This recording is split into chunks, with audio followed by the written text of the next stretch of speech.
नमस्कार दोस्तों, स्वागत है आपका इंडिया ज्ञान हब चैनल में। आज हम बात करेंगे भारत में वापस लौटे उस सोने के खजाने की जिसने पूरी दुनिया को हैरान कर दिया है।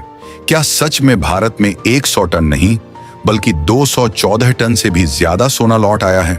और क्या उड़ीसा में मिले सोने के भंडार से भारत फिर से सोने की चिड़िया बन सकता है? आज की इस खास रिपोर्ट में जानेंगे इस गोल्ड मिशन की पूरी सच्चाई, इतिहास और पीएम मोदी की गोल्ड पॉलिसी के बारे में भी। वीडियो को लाइक करें, चैनल सब्सक्राइब करें और बेल आइकन जरूर दबाएं ताकि देश दुनिया से जुड़ी ऐसी ही महत्वपूर्ण जानकारियां सबसे पहले आप तक पहुंचे। दोस्तों, हाल ही में खबरें आई कि आरबीआई ने विदेशों में जमा भारत का सोना वापस मंगवाने का फैसला लिया और बड़ी खेप में सोना भारत आ भी गया। मीडिया रिपोर्ट्स में कहा गया कि 100 टन सोना वापस लाया गया, लेकिन आरबीआई के आंकड़ों के मुताबिक सितंबर 2022 से सितंबर 2022 तक 2024 तक कुल 214 टन सोना भारत आ चुका है। यह अपने आप में एक ऐतिहासिक कदम है, क्योंकि इससे पहले इतनी बड़ी मात्रा में सोना एक साथ वापस कभी नहीं लाया गया था। अगर इतिहास देखें तो 1991 का आर्थिक संकट भारत के लिए सबसे बड़ा झटका था। तब भारत को विदेशी मुद्रा की भारी कमी का सामना करना पड़ा और मजबूरी में भारत को अपना सोना गिरवी रखना पड़ा था। 67 टन सोना इंग्लैंड और स्विट्जरलैंड के बैंकों में रखा गया था ताकि आईएमएफ और वर्ल्ड बैंक से लोन लिया जा सके।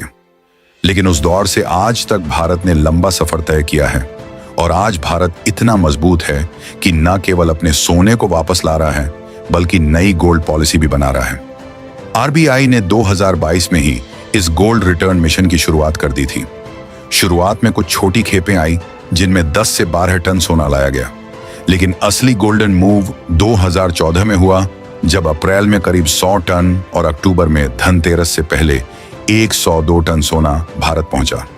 यह 1991 के बाद भारत का सबसे बड़ा गोल्ड रिटर्न है और इसे भारत की इकोनॉमिक स्वतंत्रता का प्रतीक माना जा रहा है। आरबीआई के पास कुल 879 टन गोल्ड रिजर्व है, जिसमें से अब 613 टन भारत में सुरक्षित रखा जा चुका है और 224 टन विदेशों में अभी भी जमा है, क्योंकि विदेशों में कुछ गोल्ड रखना रणनीतिक रूप से जरूरी होता है ताकि भारत की ग्लोबल ट्रेडिंग में आसानी बनी रहे और अंतर्राष्ट्रीय लेन देन के लिए लिक्विडिटी भी मिल सके।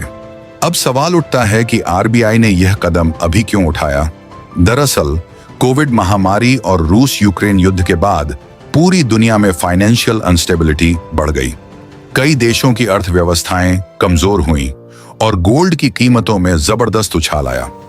ऐसे माहौल में आरबीआई ने सोने को विदेशों में रखने के बजाय भारत में लाकर अपनी संपत्ति को ज्यादा सुरक्षित और नियंत्रित बनाने का फैसला लिया। इसके साथ ही प्रधानमंत्री मोदी ने भी गोल्ड से जुड़ी एक बड़ी रणनीति पर काम शुरू कर दिया। जब भारत में सोना लौटने की खबरें आ रही थीं, उसी वक्त पीएम मोदी अफ्रीका के गोल्डन कंट्री घाना के दौरे पर पहुंचे। घाना दुनिया का छठा सबसे बड़ा गोल्ड प्रोड्यूसर है और हर साल करीब 138 टन सोना पैदा करता है। यह कोई संयोग नहीं था, बल्कि एक सोची समझी रणनीति थी। घाना से भारत के रिश्ते मजबूत करके भारत गोल्ड जैसी स्ट्रेटेजिक मेटल्स की सप्लाई को सुरक्षित करना चाहता है, क्योंकि अफ्रीका में चीन पहले ही बड़े पैमाने पर निवेश कर चुका है और गोल्ड की सप्लाई पर उसका दबदबा बढ़ता जा रहा है। भारत इस वैक्यूम को भरकर चीन को गोल्ड ट्रेड में खड़ी टक्कर देना चाहता है। यहाँ एक और इंटरेस्टिंग बात यह है कि घाना में भारत की कंपनियां गोल्ड माइनिंग, रिफाइनिंग और गोल्ड से जुड़े कारोबार में भी निवेश कर सकती हैं। इससे भारत को कच्चा सोना सीधे अफ्रीका से मिल सकता है और गोल्ड सप्लाई चेन और मजबूत होगी। अब बात करते हैं उस खबर की जिसने हर भारतीय को गर्व महसूस कराया, उड़ीसा में मिले गोल्ड रिजर्व की। जियोलॉजिकल सर्वे ऑफ इंडिया के अनुसार उड़ीसा के कई जिलों में गोल्ड के बड़े बड़े भंडार पाए गए हैं। रिपोर्ट्स के मुताबिक अगर यहां पूरी क्षमता से माइनिंग शुरू हुई तो करीब 50 टन सोना निकाला जा सकता है। फिलहाल जियोलॉजिकल सर्वे जारी है और सरकार जल्द ही माइनिंग पॉलिसी को अंतिम रूप दे सकती है। अगर उड़ीसा में प्रॉपर माइनिंग हुई तो भारत का गोल्ड प्रोडक्शन घरेलू स्तर पर बढ़ जाएगा और आयात पर निर्भरता कम होगी। यह भारत को आत्मनिर्भर बनाने की दिशा में भी बड़ा कदम होगा। उड़ीसा का यह गोल्ड रिजर्व भारत के लिए इतना अहम क्यों है? क्योंकि भारत हर साल 800 से 900 टन सोने का उपभोग करता है और इसकी 90% जरूरत आयात से पूरी होती है। घरेलू गोल्ड प्रोडक्शन बढ़ने से भारत के विदेशी मुद्रा भंडार पर दबाव कम होगा और ट्रेड डेफिसिट भी घटेगा। इसके अलावा गोल्ड से जुड़ा कारोबार लाखों लोगों को रोजगार देता है। ज्वेलरी इंडस्ट्री से लेकर माइनिंग और बैंकिंग तक गोल्ड इकोनॉमी भारत की जीडीपी में महत्वपूर्ण योगदान देती है। इसलिए गोल्ड प्रोडक्शन का बढ़ना सीधे तौर पर देश की आर्थिक तरक्की से जुड़ा है। अब बात करते हैं भविष्य की। क्या भारत फिर से सोने की चिड़िया बन पाएगा? विशेषज्ञों का मानना है कि अगर उड़ीसा और अन्य राज्यों में गोल्ड माइनिंग को बढ़ावा मिला और भारत ने अफ्रीका जैसे देशों से गोल्ड इंपोर्ट को रणनीतिक तरीके से मैनेज किया, तो भारत न सिर्फ गोल्ड के मामले में आत्मनिर्भर बन सकता है, बल्कि गोल्ड ट्रेड में एक वैश्विक शक्ति बनकर उभर सकता है।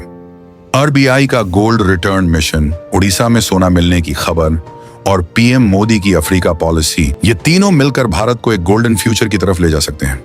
दोस्तों, आपको क्या लगता है? अपनी राय कमेंट बॉक्स में जरूर बताइएगा और वीडियो को एक लाइक करके चैनल को सब्सक्राइब करना ना भूले। मिलते हैं किसी और न्यू वीडियो के साथ।